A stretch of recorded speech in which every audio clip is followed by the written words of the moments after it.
चलिए मुन भैया, बड़ी ही सौभाग्य के बात बा, माता सरस्वती जी के धाम आ रहल बाटे। ओही में हमने के एगो गीत रखतानी से माता के वंदना, जेकरा से हमने के मुंह डोलेला,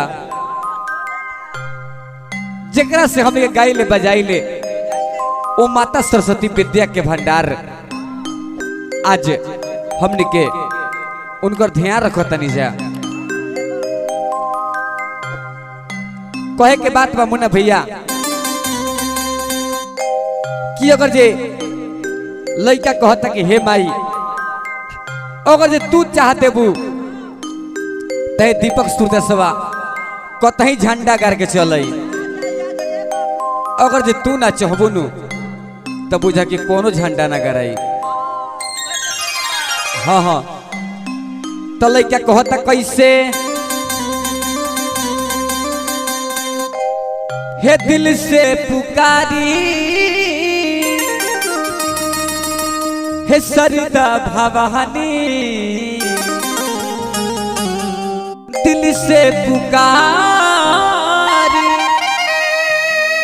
हे सरिता भवानी, सभा पीछे आके रौरा लज के बजाई, सभा पीछे आके रौरा लज के बजाई, दिल से पुकारी हे सरिता भवानी, दिल से पुकार सरिता भवानी भवानी। दीपक जी देखिए भैया, ये हमारे दीपक सूरदास को देखिए, ध्यान से देखिए, कैमरामैन थोड़ा दिखाइएगा। देखिए भैया को दिखाई नहीं देता यार, दिखाई नहीं देता, लेकिन इनकी आवाज में कितने टैलेंट है ना। तो ये बड़े बड़े कलाकार को टक्कर दे सकते हैं। और आप सबसे बस हम लोग यही रिक्वेस्ट करेंगे, एक बाजू को आप सब देख रहे हैं ना, इसमें ढोलक तबला सारे चीज की आवाज मैं निकालता हूँ, एक ही बाजा से पूरे कार्यक्रम कर देता हूँ, है ना। तो आप सब देखिए, देख रहे हैं ना, तो हम लोग रियली बजा रहे हैं, नहीं कोई स्टूडियो में बैठ के 50 बार गायकी कर रहे हैं, है ना। तो प्लीज करके इस बाबू को, ये वीडियो को इतना शेयर करिए कि बाबू खुश हो जाए, है ना दीपक जी। जी तो प्लीज करके आप लोग इनको ज्यादा से ज्यादा शेयर करिए। आइए। दिल से पुकारी हे सरिता भवानी, दिल से पुकारी हे सरिता भवानी, सभा पीछे आके माई लज के बजाई, सभा पीछे आके माई लज के बजाई।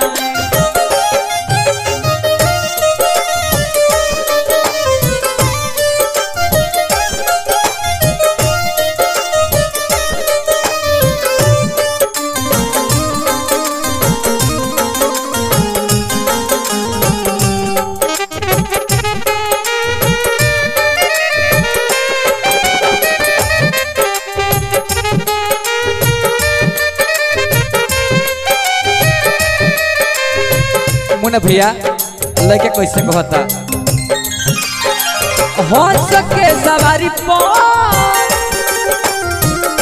पीड़ा बजबलू,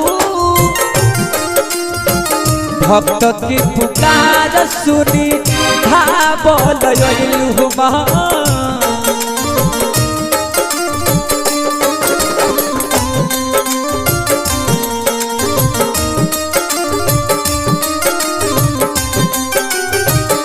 लइका गवार विचार करो भाई, लइका गवार विचार करो भाई, सभा बीच आके माई लज के बजाई, सभा बीच आके माई लज के बजाई।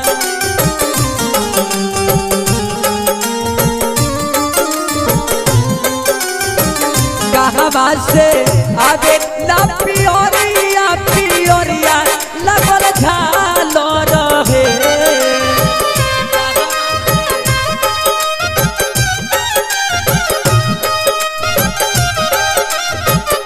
हे माई हो कहवा से आवेला से पूरा सिंदूरवा घर से दूर रहे हे माई हो कहाँ से आवेला सिंदूरवा सिंदूरवा घर से दूर रहे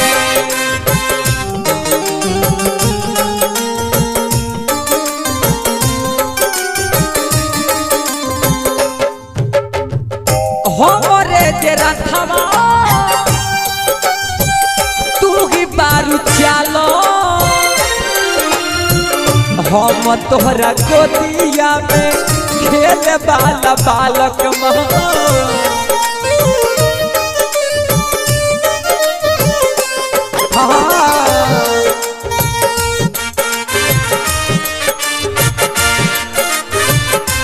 हो हमरे जे रथवा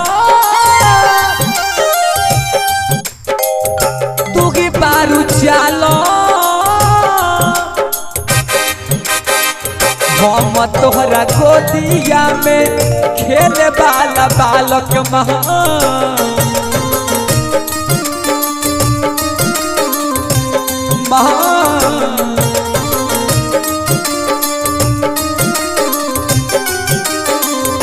मुन्ना बिहारी के श्रद्धा पूरब तू मुन्ना बिहारी के असरा पूरब तू दीपक सूरदास के लज के बचावा दीपक सूरदास के लज के बचावा दीपक सूरदास के लज के बचावा दीपक सूरदास के लज के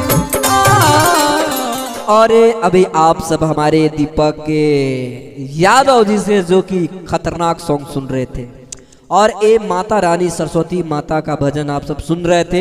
अगर आप सब दीपक बाबू से प्यार करते हैं ना, अगर इनको आप लोग चाहते हैं, इनको आगे बढ़ाना चाहते हैं ना, तो जैसे मैं मेहनत कर रहा हूँ ना, आप लोग भी इनके ऊपर मेहनत करिए और इनका एक झंडा लहरा दीजिए। कई कई मीडिया वाले इनके घर पे जाएं, इनका इंटरव्यू लें, है ना। तो मेरा कोशिश यही रहता है कि भाई ये आगे निकले और इनके वजह मैं भी आगे निकलूं, है ना दीपक जी? जी। तो प्लीज करके आप लोग चैनल को जल्दी से जल्दी सब्सक्राइब कर लीजिए। चलिए नेक्स्ट वीडियो में फिर से मिलते हैं। और एक इनका चैनल है दीपक सूरदास ऑफिशियल, दीपक सूरदास ऑफिशियल चैनल है। इनके चैनल को जल्दी से जल्दी सब्सक्राइब करिए और लाइक कीजिए, और अच्छा लगा हो तो इस चैनल को भी सब्सक्राइब करिए। चलिए नेक्स्ट वीडियो में मिलते हैं, तब तक के लिए good take care, bye bye, जय हिंद, जय भारत, वंदे मातरम। थैंक यू इस वीडियो को वॉच करने के लिए।